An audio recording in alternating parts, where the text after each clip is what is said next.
Assalamualaikum, ketemu lagi di pelajaran IPA ya hari ini. Hari ini adalah topik terakhir pembelajaran kita di materi atau bab KD3.1 tentang sistem gerak pada manusia. Nah, topiknya hari ini yaitu tentang gangguan atau kelainan pada sistem gerak. Nah, kita hari ini akan belajar apa saja kelainan, apa saja penyakit pada tulang, pada sendi, dan pada otot kita. Oke, kita lihat yang pertama. Kelainan pada rangka atau tulang manusia. Nah, ada yang disebut dengan fraktura dan fisura. Apa itu fraktura? Fraktura adalah atau nama lainnya itu disebut dengan patah tulang. Nah, fisura itu retak tulang ya.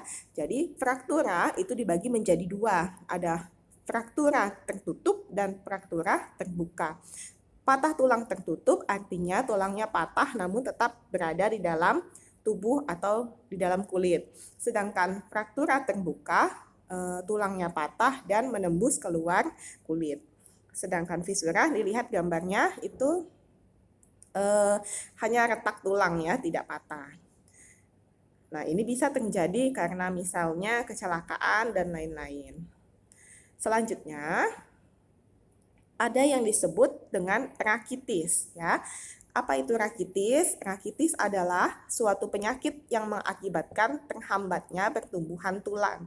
Jadi penyakit ini biasanya ditimbulkan karena seseorang itu kekurangan vitamin D dan sinar matahari. Nah, orang yang menderita rakitis ini itu memiliki tulang kaki yang lemah sehingga kakinya berbentuk X atau berbentuk O karena kakinya tidak kuat menahan berat badan tubuh. Nah, ini contohnya di gambar. Jadi ada yang kalau normal maka lurus kakinya ya. Nah, rakitis berbentuk O artinya kakinya berbentuk O atau rakitis berbentuk X. Nah, selanjutnya, kelainan yang selanjutnya, nah ini adalah kelainan pada tulang belakang ya. Jadi kelainan pada tulang belakang ini biasanya terjadi karena kebiasaan posisi duduk yang salah. Nah, pertama ada yang disebut dengan skoliosis. Nah, kalian lihat, skoliosis itu tulang belakangnya membengkok ke kiri atau ke kanan ya, ke samping. Jadi kebiasaan duduk yang salah. Kemudian lordosis. Lordosis ini kelainan tulang belakang yang terlalu membengkok ke depan. Nah, sedangkan kifosis itu kelainan tulang belakang yang terlalu membengkok ke belakang. Bungkuk ya. Nah, itulah kelainan pada tulang belakang. Nah, selanjutnya ada kelainan tulang yang disebut dengan osteoporosis. Osteoporosis ini adalah kondisi tulang menjadi rapuh karena berkurangnya kandungan kalsium dan mineral dalam tulang. Jadi kalau normalnya tulang kita itu padat ya, tulang keras itu padat, namun pada orang yang menderita osteoporosis, tulangnya itu menjadi lebih berongga ya. Next, selanjutnya, nah tadilah contoh itu tadi ya, contoh pada kelainan pada tulang. Nah, selanjutnya kita masuk kelainan pada sendi ya. Yang pertama disebut dengan dislokasi. Dislokasi ini artinya bergesernya sendi dari kedudukan semula karena ligamennya itu sobek. Artinya ligamen itu apa ya? Sendi ya, yang menghubungkan tulang yang satu dengan yang lain itu sobek ya. Selanjutnya ankilosis, yaitu suatu keadaan persendian yang tidak dapat digerakkan karena seolah-olah itu menyatu. Jadi kaku ya sendinya. Selanjutnya tengkilir. Tengkilir adalah tertariknya ligamen ke posisi yang tidak sesuai, tetapi sendinya tidak bergeser. Tengkilir ini bisa terjadi karena gerakan yang tiba-tiba atau salah gerakan. Ini sama ankilosis ya. Yang selanjutnya kelainan sendi itu pembengkakan sendi atau biasa disebut dengan asam urat ya. Jadi asam uratnya berkembang, meradang, jadi dan menyebabkan bengkak di sendinya. Oke, itulah tadi gangguan pada sendi. Terakhir kita masuk ke gangguan pada otot. Apa saja gangguan pada otot? Nah, ada yang disebut dengan atrofi, ada juga hipertrofi.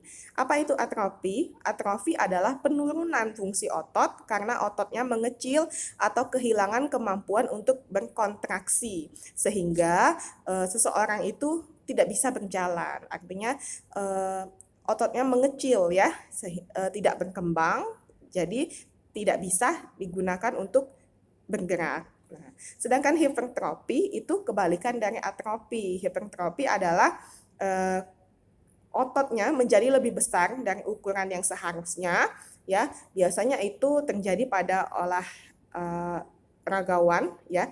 Sebenarnya ini tidak mengganggu pada sistem gerak, tapi itu adalah salah satu bentuk kelainan, ya.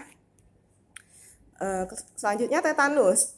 Nah, tetanus itu adalah keadaan otot yang kejang terus-menerus ya karena disebabkan oleh bakteri yang bernama bakteri Clostridium tetani. Nah, bakteri ini menghasilkan zat yang disebut zat asetilkolin sehingga otot tersebut terus-menerus berkontraksi ya. Nah, itulah kelainan-kelainan pada otot ya. Jadi banyak sekali ya anak-anak ya, contohnya kelainan atau penyakit yang bisa terjadi karena kecelakaan ataupun bawaan dari lahir. Nah, kalian bisa baca di buku kalian, itu ada di halaman 20 tentang gangguan dan kelainan pada rangka, otot, dan sendi. Jika ada pertanyaan, bisa langsung ditanyakan ke Miss lewat WA grup kita. Nah, di sini setelah kalian mempelajari bab 1 tentang sistem gerak manusia, kalian punya tugas keterampilan di rumah. Tugasnya apa? Ya, jadi tugasnya kalian silakan membuat poster ya, poster di kertas ya, di buku gambar ukuran A3 yang besar. Jadi tugasnya kalian buat poster dengan tangan saja, dengan tulisan tangan atau gambaran tangan tentang upaya atau bagaimana cara kita untuk menjaga kesehatan sistem gerak kita ya. Jadi ini contoh-contohnya, misalnya jangan lupa peregangan atau ayo jalan kaki ya, ayo duduk yang benar agar tulang belakangnya tetap dalam keadaan baik. Nah, seperti itu. Jadi tugas ini silakan dikerjakan di rumah. Kasih waktu 2 minggu untuk mengerjakan tugas keterampilan ini ya. Oke, anak-anak, demikian materi yang Miss berikan hari ini. Semoga bisa dipahami dengan baik ya. Tetap semangat karena belajar IPA itu menyenangkan. Wassalamualaikum warahmatullahi wabarakatuh.